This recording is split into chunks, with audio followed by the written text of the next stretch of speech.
Okay, hello everybody. So I'm going to be using this channel to document some of the progress I make on the restoration of this vehicle here. This is a Bedford Bambi and it's from 1986, I think, or 87 or thereabouts, not exactly sure. But back then it was a very, well even then, an eccentric, unusual vehicle, which now has become fairly collectible and definitely stands out among the vehicles of today. As you can see, this is a Vauxhall here.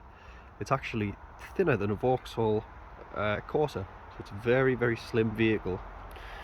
And any of you who were born in the 80s or were around then will remember how slim this thing is. So I've had this one for a few weeks now. Obviously it is night time, which I know isn't ideal, so I'm going to show you some of the problems it has, some of the great things it has that I love about it, and generally just show you around the vehicle. And this is a way for me to document how I'm doing with its renovation too. I love seeing these videos on YouTube as well, the renovations of these vehicles. So let's start by having a look inside, once I unlock it, of course. So a bit like the old days, there are many different keys that you use for different things, unlike the cars of today where they all have one key. These old motorhomes all have many keys, unfortunately. So let's have a quick chat about the inside on the driver's bit, technical term.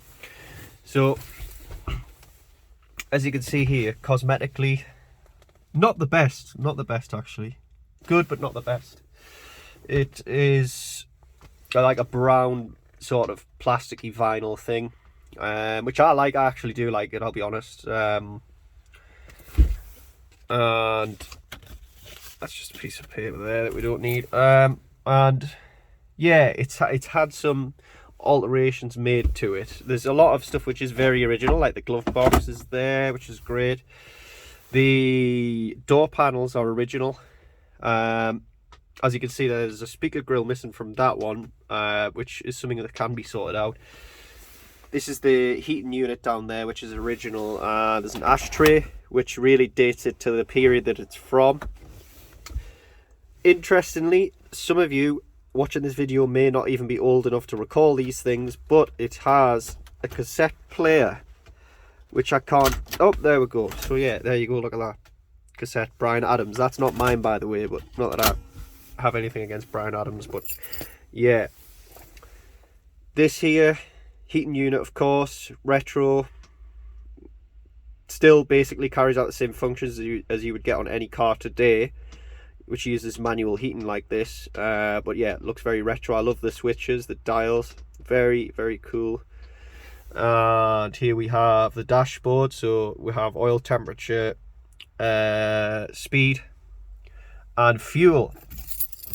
Now what's interesting about the fuel is I don't have the ignition engaged at the minute yet. The fuel reading's still there, so that's interesting. I didn't realize that till now. What else do we have? We have, for going extra fast down the motorway, we have these handles here which you can hold if it gets out of control. A really nice big steering wheel with Bedford in the middle. Same on this side, original door panel, sun visor, mirror, light, seatbelts of course, gear stick, handbrake, which is in a really weird place. I'll have to put the brake on here to show you where it goes. So when you disengage the handbrake, it goes right down there. Then when you engage it comes up. Very unusual place compared to a normal vehicle for the handbrake to point, you know, up to the sky or vertically. It's probably a better word to use. So that's pretty cool. I like that, something a bit different. As you'll see here, I don't know if this was, I suspect that originally these vans didn't come with a carpet or a floor of any sort, and that the owner would have to kind of purpose their own. So at the minute this one doesn't have a carpet or anything, but I have ordered one because they're still available to buy on places like eBay, etc.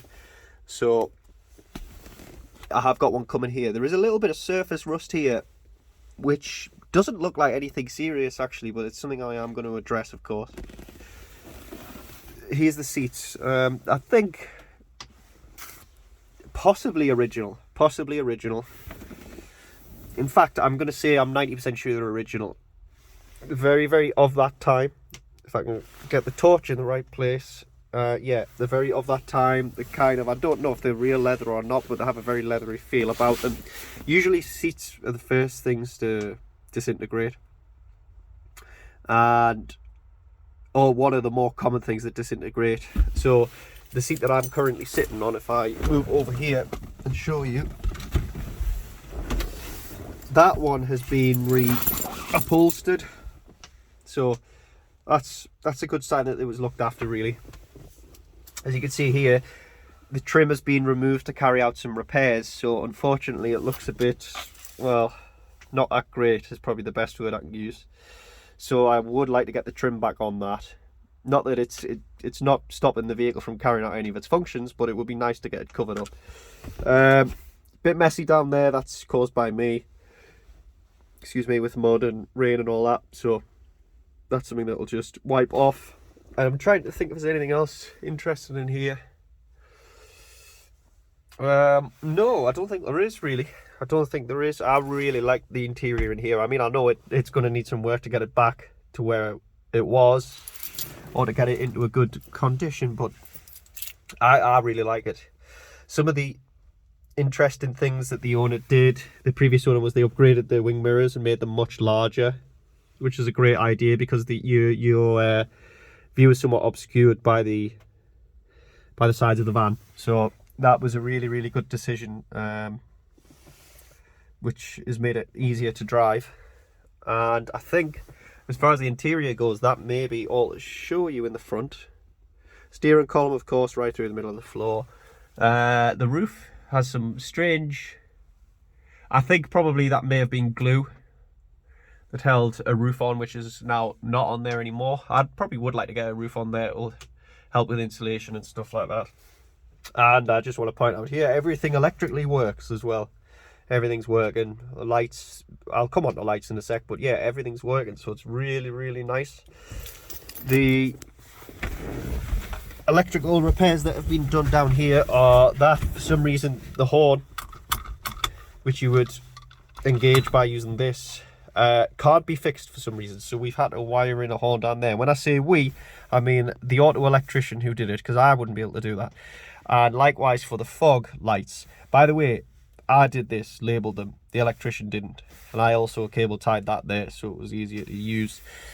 So if anybody has, you know, if anybody wants to be really graphic about how much they hate the look of this, it's all me to blame for it, unfortunately.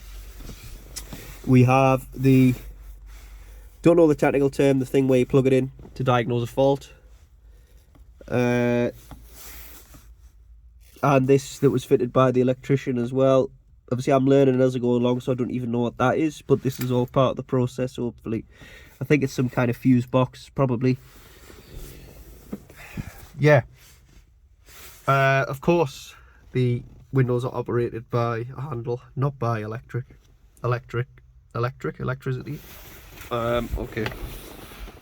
Right, so let's have a look in the back. Let's have a look. Walk around there.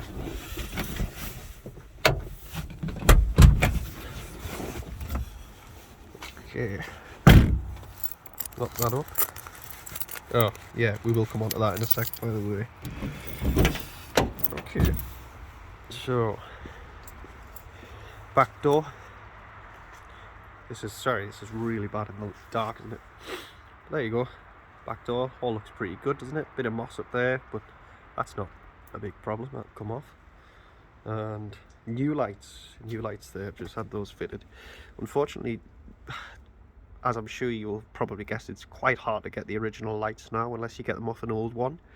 The electrician I went to said he thought this was the best option, to use kind of a blanking plate there to fit into the original fitting, and then to put a brand new set of pretty high quality lights on the outside, and it'll just help it pass its MOT and keep it right. So I agree it's not how it's meant to be, but I've went with that in the end just to make sure it was legal and safer. And yeah, there we go, Bambi again. So here we are in the back, and there's me in the mirror. There's a lot of really useful things on this motorhome that I love. First of all, not that many people know about this. When you first come in on the right, there is a cupboard here just above the sink, and in there you have basically, well, some wires which are in the process of being sorted out. But what you also have up here, I can show you, is a coat hanger. So this looks unusual, it's just got a drop there, but that's actually to hang clothes in, which is just a great idea, isn't it? Like, I'm not, might sound like I'm joking, but I'm actually not. That is such an impressive use of space, I think. And obviously this, having this little shelf here, makes it kind of like a utility cupboard, something you would have in your bathroom. So I think that's really well designed there. Obviously that's the original cupboard as well, it hasn't been fitted afterwards. So we have a sink here which is in quite good condition. It does have some chips here, and I don't know if they're repairable, but the worst thing that can happen is I have to try and replace the sink. Tap here, none of this works at the moment, by the way. It's not that it's broken, it's just not functioning right now. I haven't sorted it out yet. What else do I have? We have a nice little oven.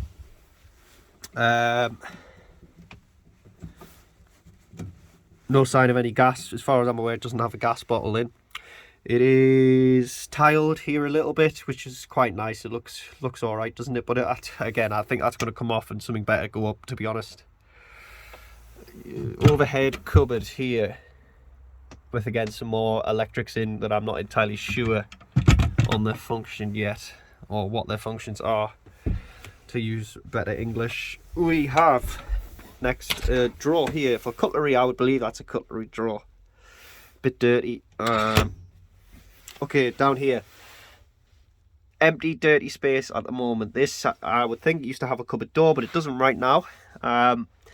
Really good work there by the electrician. All of those horrible cables that were there before, all now into one nice taped loom. So hopefully that should protect it from damage, and it makes it really neat under there. This electrical cabling here is part of the motorhome rather than the vehicle. That's a drainage hole there. Now, in this cupboard, we have a little bit more chaos going on. I've tried to tidy it up as best as I can. Blue pipe. Because it's blue, I think it's got something to do with water. And it would make sense because the water filling cap goes back there as well. But that's as much as I've figured out at the moment. We've got some sort of filter there. And up in that corner there, I've actually sorted this out personally. So the electrician did the same on this, on the other side, but I've kind of loomed it. It looks terrible there. It looks better in person because it's hard to see how it's sorted. But it's all loomed up there and taped out the way just because I didn't want it trailing on the floor. We also have a drainage hole there which goes literally straight outside onto the ground. Shelf here with the plumbing in. And I forgot to mention here, there is a gas pipe here. So, honestly, it does have everything fitted. It just needs to be sorted out, as you can see. These blinds here, which go over the back windows, all work as well. There you go. So, well, saying that one's just come out of its track a little bit there. So, probably just needs a bit of maintenance on that. But yeah, they carry out the function still. Next up, upholstery, really good condition. Looks like new, in fact. Looks like new. I'm going to get it machine washed. Or put it in the washing machine. That's probably a better way to say that.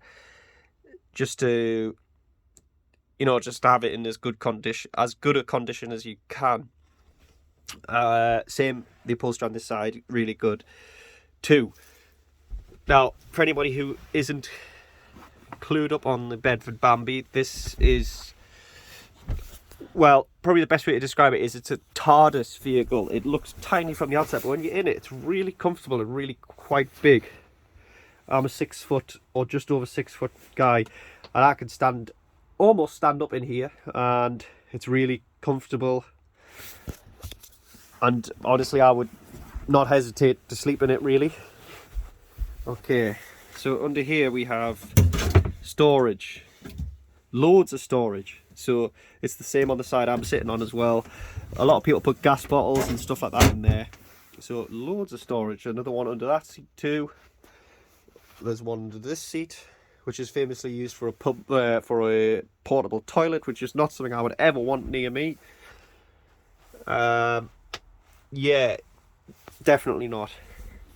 Curtains, they look okay to be honest, but maybe they will get replaced as well. I'm not sure. Yeah, there's the window there, so it looks alright, doesn't it? And another storage cupboard, which actually has all of the electrics in. Now, I do want to mention that I haven't managed to get the electrics working yet. What we do have is this here, which is the panel that operates them, as I can see.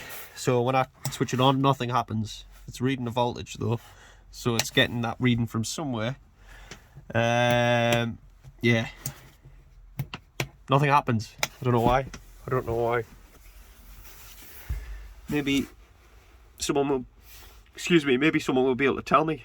I don't know what this is either. I don't know. You can see this is the kind of thing you would get in a house, a breaker switch, and I don't know what that is. So, I mean, this is the kind of stuff I should have asked the owner before I drove it off, but I was, well, before I had it delivered, I should say, but I was way too enthusiastic to ask any questions. So, next cool thing I'm going to show you is this thing in the floor here. Again, I can only apologise for how bad this camera is at a minute. You put this in the floor, like that. You've got a pole here, and then this big bit of wood turns into a table, and it fits into that there. So, I'm not going to show you because it'll be really hard to do with one hand, but again, very, very cleverly thought out space. Very clever. So I'm leaving that up there for the moment. Really good. I like that a lot. Here's a sort of light and ventilation cover that needs to go back on there. I think by the look of it, the previous owner has done quite a bit of work on getting that into basically resealed and put a new one in. It looks a lot more substantial than a one from 1986 would by now, so I think that's had some work done to it there.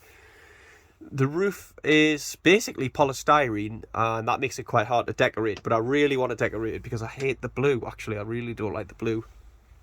I really don't.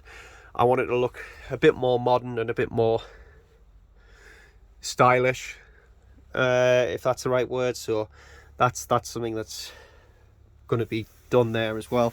Possibly replacing the carpet as well. Again, very good condition, there's no problems with it, but I just don't like it that much actually. And I would prefer that back step as you enter the back to not be carpeted, because I think that will attract dirt and decay probably. Speakers here, not sure if they work because I've never tried the radio yet. As far as structural problems go in the back, I am not 100% sure if there are any. It does need to be looked at by some sort of professional, but when it's driven, it feels nice and strong. It drives really well. It doesn't feel like there's any problems, but I know it's an old vehicle, and it's more than likely that there will be something that can be done in the back here to make it more structurally sound. I mean, almost definitely underneath there will be something that perhaps needs looking at. But cosmetic condition, really good, really good. I mean, the price I paid for it, there's people who ask more than double for a worse condition. So I'm really pleased with this. So here's a list of things I would like to do in the back, and in the comments, as ever, if anybody has any ideas or if anybody wants to correct me on anything, I'd be more than happy to listen. This is a learning experience for me. So first thing is to sort that cupboard out because it looks terrible and the floor's disgusting. Same with the one opposite in there, in that cupboard, sorry. Next thing was probably a bit of TLC on the door, a little bit of maintenance there, and just checking its structural strength and maybe correcting those slight, well, they're just not quite running perfectly, those blinds, so I'd quite like to get those sorted out. The lock seems really good, so I'm happy with that. The seal looks good as well. Cosmetically needs tidying up quite a bit, but it looks as if it's been worked on, so I'm pleased with that. Next thing, the wiring, where all that crazy wiring goes in that cupboard there, that needs to be looked at. So that will be the next thing. Fixing that cupboard, one of the hinges has fell off, simple things like that. General maintenance and keeping it right, that would be good. Painting and decorating the walls and the ceiling, and probably the carpet. Getting the oven plumbed in, getting the sink plumbed in. Basic motorhomey stuff that you would do to a house if you lived in it. Table's good, table's not going anywhere, I like that. Working out some sort of use for this space up here. Perhaps just a storage space will be enough, but yeah, let's see. It does have a curtain rack here that runs along here, so possibly I may use that as well. One thing I do want to ask people, for anybody who's clued up on this sort of thing, this has a seat belt, and it has a, well, it's basically a full seat belt. It has that, and it has that, and I'm wondering if anybody knows if that's legal or not. I don't know, and I'm not convinced by looking at it that it is. To me, it looks like something somebody's put on to kind of keep someone hidden in the corner while they drive around. I don't know if that's road legal. So that's one of the things that I would like to ask the community if they know. So that's all good. I think this is all doable in the back here. Oh yes, forgot to mention there's some sockets down there and stuff. So I think it's all doable, and I know I'm really aware that with these vehicles that once you start digging for trouble, you will find it. You know, you'll find age, you'll find decay, you'll find damage. But I think it's pretty good. There's no signs that I can find that there's something seriously wrong in here, and I do know that the last owner took as much care of it as he could and did a lot of work on it, and a lot of time and effort went into it, as you can see by some of the stuff here, and by the simple fact that all of the upholstery's in good condition, carpet's clean, stuff like that. I think they were really enthusiastic about this vehicle, and it does show actually if you consider its age here. Yeah, got a set of switches down here. No idea what they do. No idea. No, don't even know if they're plumbed. Yeah, they are plumbed in for some purpose, but I don't know. Again, this is all stuff maybe the experienced people in the group could tell me. Now, a couple more things before I end this mammoth video. So,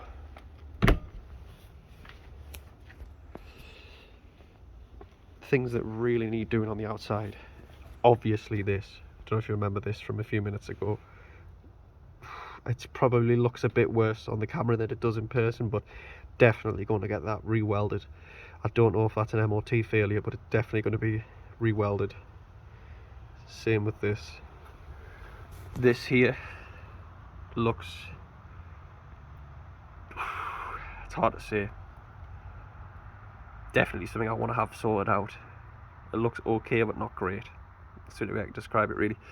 It's actually the same on the passenger side, but just not quite as bad. The previous owner fitted larger tyres, which help with stability a lot. It's all original on the front, all the grille and everything, which I really love. It's very hard to show you with the camera, but so far from what I can see, the arches themselves and the underneath of the vehicle looks really quite good, which I'm shocked at, because these things usually disintegrate into dust basically. It's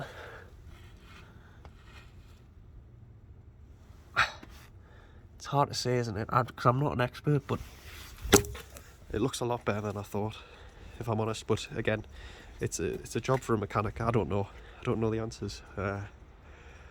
So I don't think there's anything else to show you. That's the progress so far. The main things which have been done are the electrics now sorted. All the lights are running really well now. So these indicators here, the back lights, the front lights, all of that, the auto electrics, the bits you need for the vehicle to drive it, they're all running really well. Engine runs beautifully. It has had an upgraded engine. It now, instead of having the Bedford engine, it has a Suzuki engine. And as you know, they go under the seat. I'm not brave enough to take the seat off. Unfortunately, the previous owner did. It showed me it. The upgrade he'd done. That has meant that the gear stick is in a slightly different place rather than being at the front. It's a bit further back, but it's still obviously fully operational. There's no problems with it. So it means it doesn't have a choke or anything. It's a lot more of a modern engine. So there's that there. Absolutely love it. Really nice. Apart from this, God, it's bad, isn't it? So I think that's about it. I'll probably call it a day there for now. Absolutely love it. I know it's a crazy purchase, but I got it for a great price, and I do have some savings to sort it out. So I'm really happy with it and looking forward to the adventure with it. Next time I film this video, I'm going to do it in daylight, obviously, because this hasn't been ideal, has it? Every time I move, you can see the phone. So hopefully some of you like this video and it give you, you know, a day one of the adventure sort of thing to look at. And please let me know if you've got any advice or any questions below. But this will be diary entry number 1, so I will see you all next time.